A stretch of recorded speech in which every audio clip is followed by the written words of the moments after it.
मी विदर्भातील एका गावातील शेतामध्ये आहे, कापसाच्या शेतामध्ये आहे. तुम्हाला असं दिसेल की हे पूर्ण शेतातील कापूस फुटलेला आहे. हे सगळे झाडं कापसाचे, कापूस हा पूर्ण फुटलेला आहे. पण मागच्या कितीतरी दिवसापासून या कापसाला वेचण्यासाठी माणसं मिळाली नसतील असं दिसतं.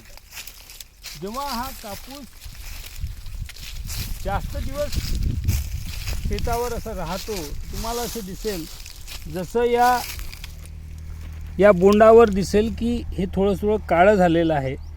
तर मध्यंतरीच्या काळात जे क्लायमेट चेंजमुळं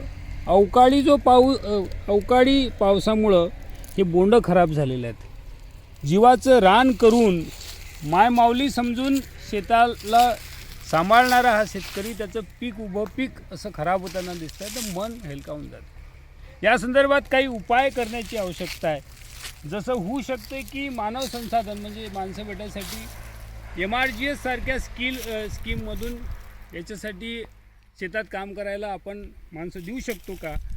तसंच आपण उच्च तंत्रज्ञानाची गोष्ट करतो, तर तंत्रज्ञानाच्या माध्यमातून कापूस वेचायच्या मशीनसारख्या मशीन जर आपल्याला बनवता येतील तर या शेतकरी मायमाऊलीला मोठं वरदान होईल. हे सगळं असं पाहून, कारण की मध्यंतरीच्या काळात मला काही कारणास्तव विदर्भभर फिरायचा योग आला, पण असं दिसतो आहे की विदर्भभर मी जेव्हा काही कामास्तवर गेलो तर रस्त्याच्या दोन्ही कडेला तुम्हाला असे झाडं दिसतील.